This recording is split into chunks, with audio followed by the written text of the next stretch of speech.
This is a tutorial where we are going to connect Touchdesigner and Twitter using Python.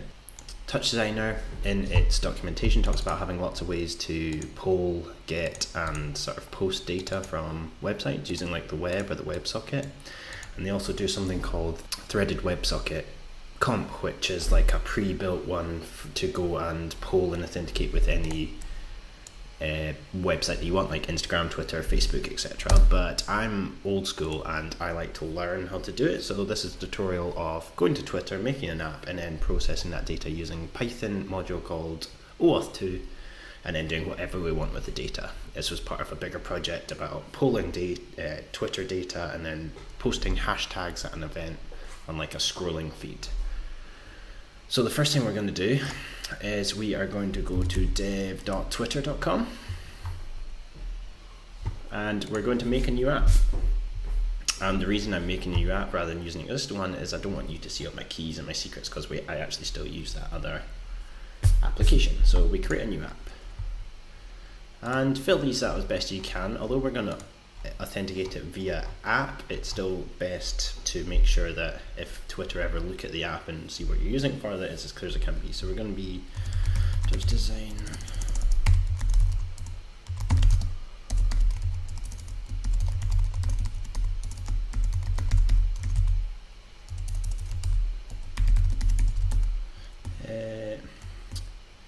app to showcase connecting Twitter and Touchdesigner. And I'm going to do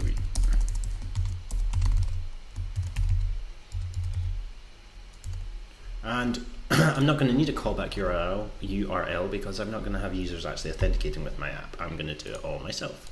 So I'm going to create my Twitter application and then I'm going to go right down to the bottom. Actually, I'm going to go to keys and access tokens and I'm going to create access tokens here. And this means that basically I'm authoring my own account to go in and use this app. We have both a consumer and access key and secret. We'll need them for later. But what we're going to do is we are going to use something called OAuth2. It is a Python module for requesting data from websites, and OAuth allows you to verify who you are with that website.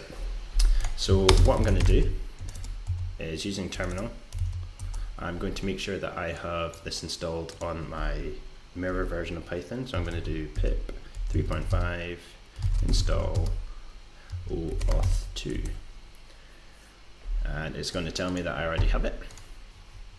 And from there I am going to go into my Touchdesigner environment. So the first thing I'm going to do is I am going to make sure that Python modules are in my system path. I've already posted a video on how to do this if you want more information. So I'm just going to quickly copy and paste the code that I already have saved.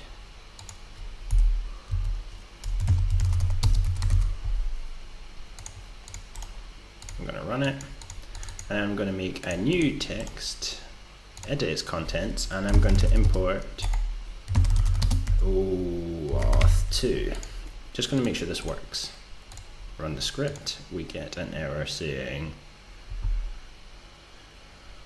no module named zlib. So I also need to, in here, make sure that I add a second path just so my Python knows, or just so Touchdesigner knows to go and get some other dependencies that it needs from the mirror version. So if we run that, then we run that, let me clear scripting error. Then we run that, you'll see that we don't get any error. And from now on I'm going to use Command R to run my Python modules. I'm going to split my screen, make this my text stat so it's always on the screen.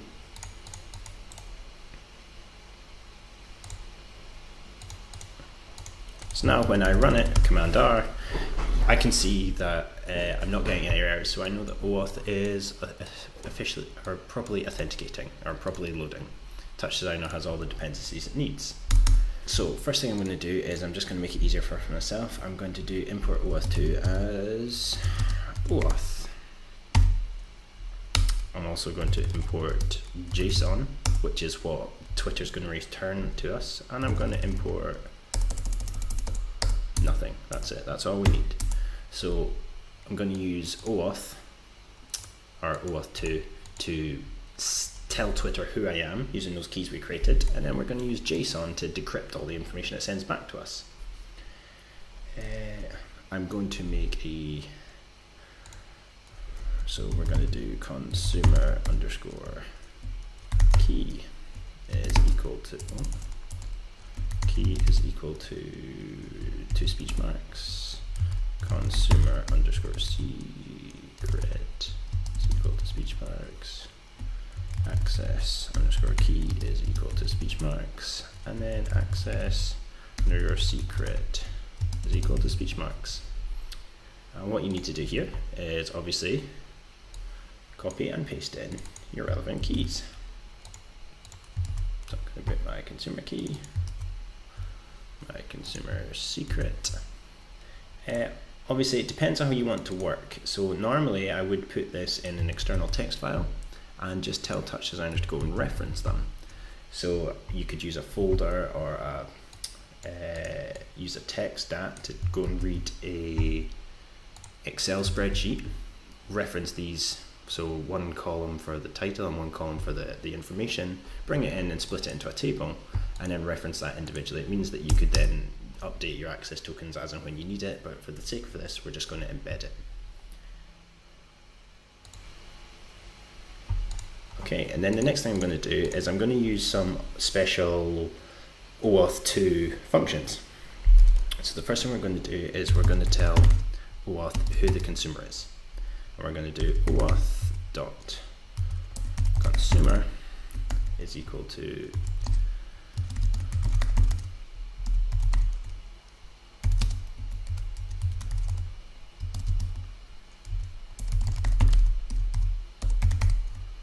consumer key access underscore token is equal to OAuth.token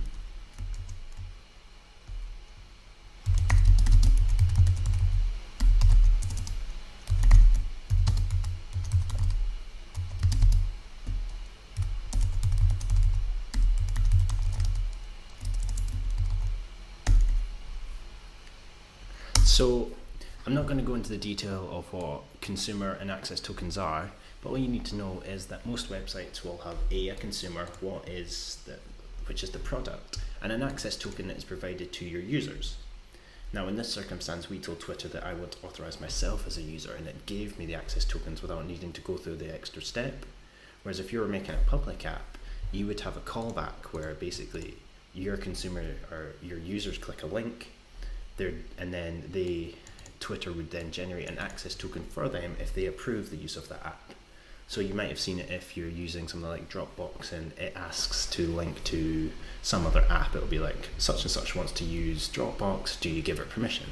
That is the round loop of creating an access token for our consumer.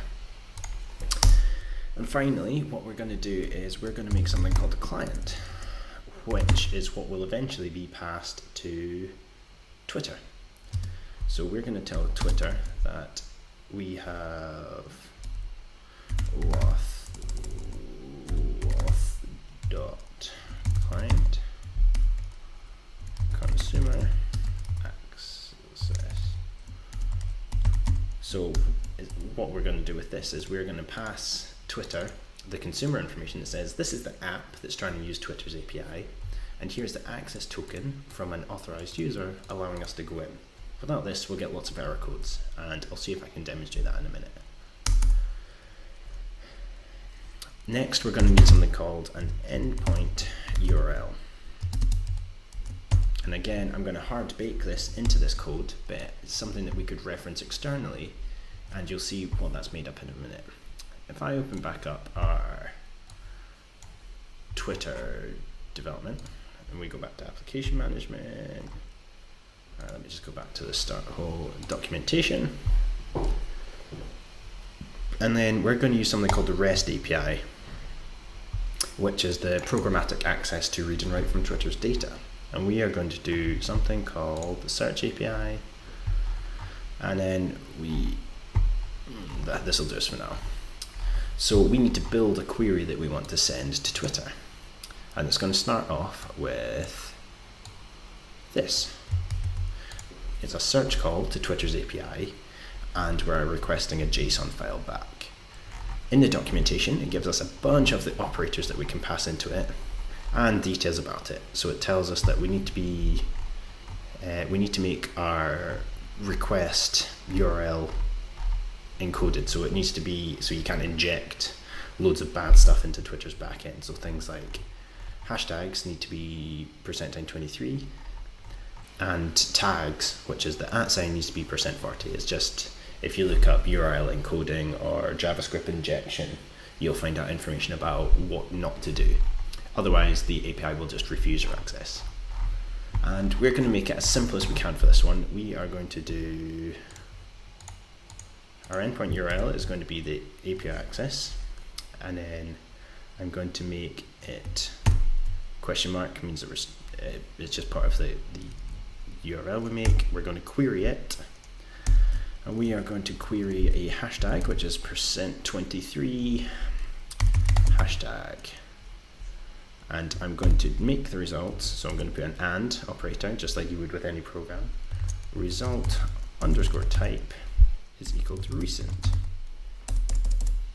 So what I'm asking for here is we're searching Twitter's API for tweets with the hashtag that are recent. So you could do the same thing if you went to twitter.search, and then I searched for hashtag, and then once that had loaded, we go to latest. So in theory, what the hope is that we will be returned this list. There are some caveats to polling Twitter like this, one of them being that because we're authorized as our own user, we get a maximum of 180 requests per 15 minutes, which seems like a lot. 180 divided by 15, it means you can make 12 requests every minute to get updated information on whatever search you want to send it.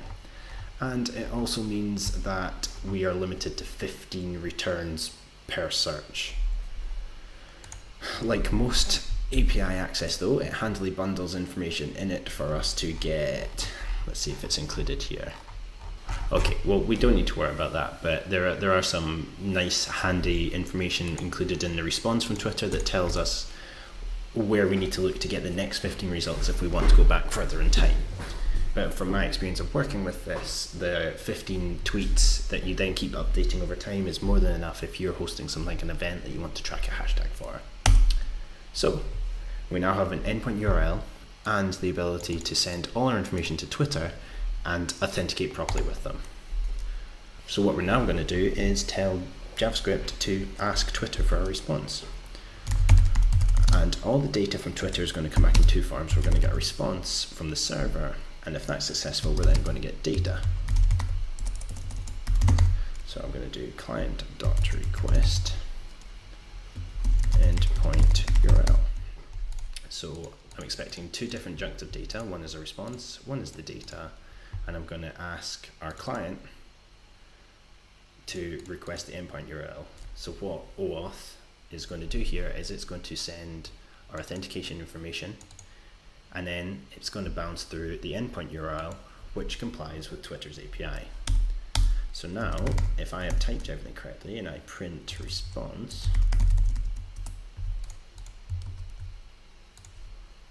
I'll be clear and run it again, you'll see that we get status 401, which means that there is probably a typo or something in my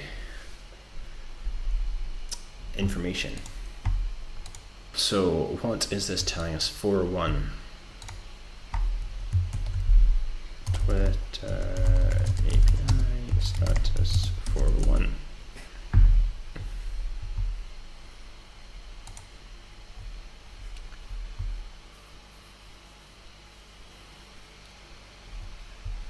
So it tells us, so that's status 401, looking at this part here, tells us that there's an issue with the authentication that we're doing. So let's go back and look at our code. Consumer key, access key. Oh, that's it there. Consumer secret. Run it, check the response, and if I clear it and run it again, you can see that we're getting a positive response from the server. Now that I know that's successfully working, what we need to do is take the data. So what I'm going to do is I'm going to take data, and we need to, Twitter returns its JSON files in bytes, in HTML format essentially. So what we need to do is turn it into a string so that our JSON module can understand it. So we are going to do data is equal to data.decode, and then we're going to decode it into UTF-8. It basically means it's the most basic form of text we can go to. So when I decode data as that and then print data, run it, and then go to export, you'll see that we get a standard JSON file that we can then go in and parse. Oh, don't want that. Standard JSON file we can go in and parse, but you also see it's cut off. So we're not getting the full JSON file printed because it's just so massive. There's 15 tweets contained in here, and all of them are at least, I think it's about 50, 60 lines of code. So it's just so Touchdesigner doesn't get messy. So we're not going to print data, we're going to start parsing it. And to do that, we're going to do data equals JSON.loads data.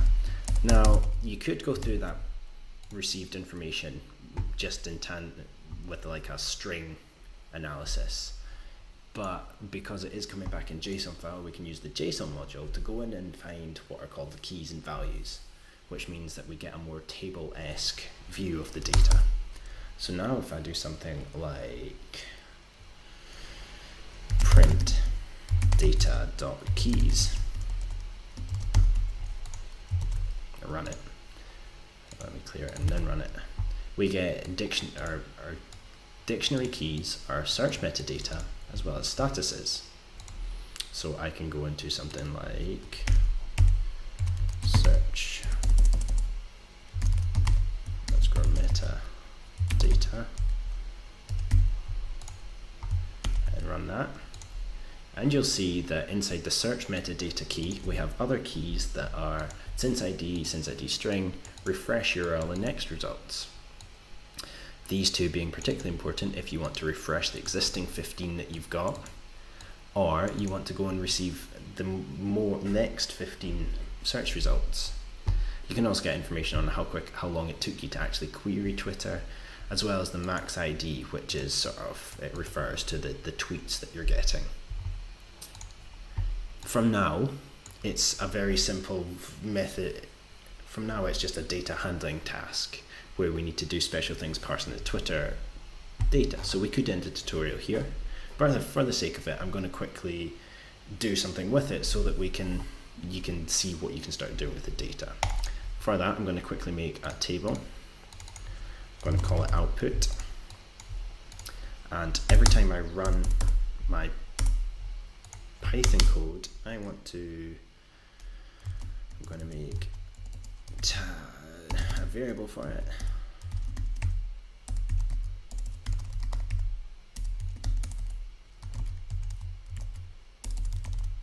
So I'm going to clear my table, and then I'm going to append a row that includes icons. So I'm going to take the person that's tweeted's icon. I'm going to take their name. I'm going to take their screen name. So name being their Twitter handle and screen name being their screen name. And I'm also going to take the actual text of what they tweeted. Now, normally it's really good method to comment your information. Sets up table for data distribution. Sets up sets up key variables for auth with Twitter, begins Twitter authentication,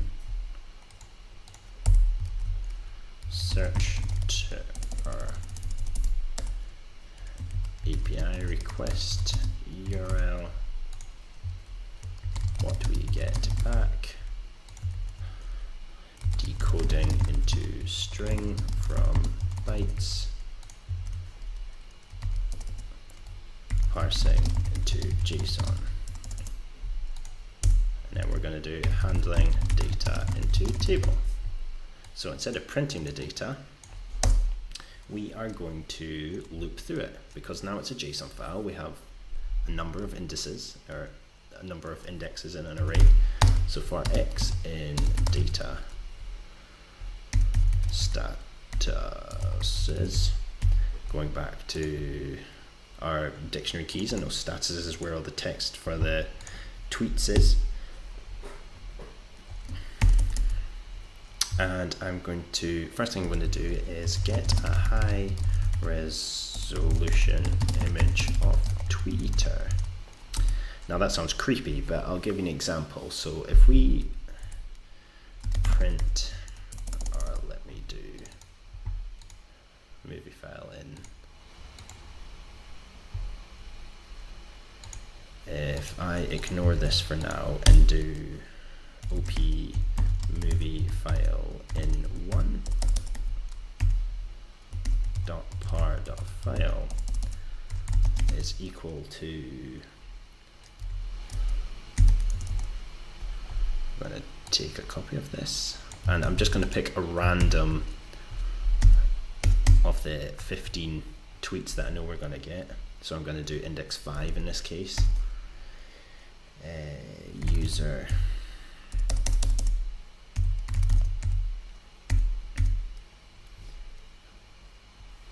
profile underscore image underscore URL underscore HTTPS.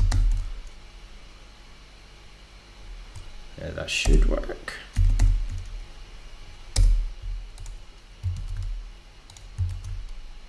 So there you go. You can see that we get a Twitter icon back, but sadly Twitter's standard icons for inline search results are 48. So the way to do that is, if we look at the URL this is returning, it's got a dash normal at the end. If I remove that, suddenly we get the high quality version that is 512 pixels.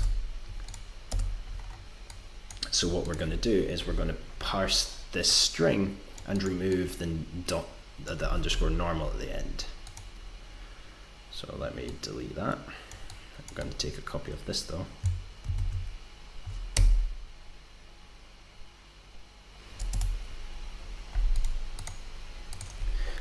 So we are going to do high res is equal to, but instead of data status is x, we just need x user profile image, and then I am going to remove the last 11 characters, which basically removes the image format and the underscore normal underscore, because if you look, it is underscore normal dot JPEG or PNG, which is 1, 2, 3, 4, 5, 6, 7, 8, 9, 10, 11 characters. I'm then going to do end flag, because Twitter supports both PNG and JPEGs. We're going to repeat this, but we're just going to keep the last 4, which is the period and then the image flag. So we're going to do -4. And then finally we're going to remake high res tag as high res plus end flag. So now all I've done is I've quickly taken whatever the user's profile image is and then made a high quality link to their image so that we can use it wherever we need. I'm going to then append a table to a row to my table called append row, and because I've got in my first row I've got icon, I'm simply just going to append my new link. So now, all things going well, I'm just going to save this program for people, Touchdesigner Twitter tutorial. Save that. Always save before running a Python script like this that goes external, otherwise everything breaks. So now if I run that, you'll see that my table gets populated with the first 15, or in this case 13 links from Twitter that all pertain to, it's probably because we're searching hashtag, there isn't actually enough recent tweets to come back. Now let's fill out the additional information that we're requesting.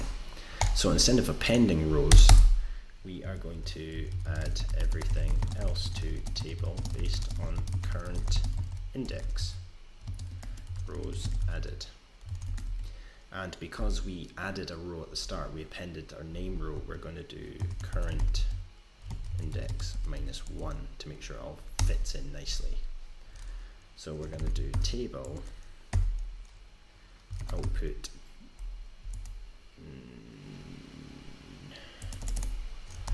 tab dot num rows, take away 1, name is equal to x users, or just user name. Basically what we're doing with this is we're sending Touchdesigner back into the row it's just made when it made the image tag. We're then telling it to go into the name column, which is this one, and then put in whatever it finds in the JSON file at current index, data, statuses, index, user, and then their name. Run it, and we'll then get a name, and let's do the same and add their screen name.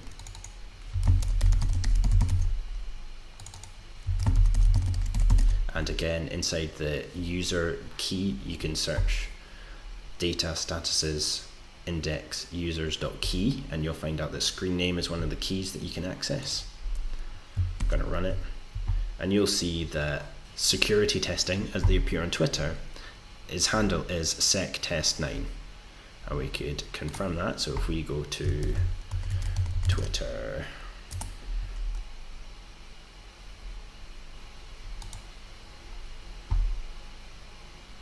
I'm going to go to sectest9, and you'll see that at sectest9 has the screen name security testing, as ours is, as our Touchdesigner is reporting.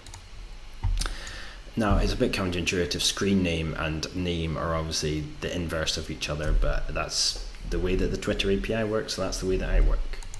And the last thing we're going to do is add the text from the tweet. So I'm going to paste another line. But instead of going into the user information, we're simply just going to get the text key from that index. Run it. Oh, I put it into the wrong field. Text.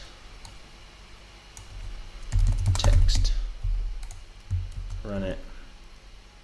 And now you'll see that we get an icon for whoever tweeted, the name, the screen name of whoever tweeted it, their Instagram hash, their Instagram tag, and whatever the tweet is, including the hashtags. Now it's up to you, whatever you do this as data. The normal thing that I do is plug this table into a replicator and then use masters to make something that involves the icon, tweet, and then the image, the icon, tweet, and the tweeter, so that if you're in a conference or an event setting, you can see tweets about the event while following the hashtag and see who tweeted it, and it just creates a more dynamic networking environment. So that's been a tutorial on how to manually go to Twitter using Python and get data in a format that you can use inside Touchdesigner. Hopefully that's a help and it gets you started on your way.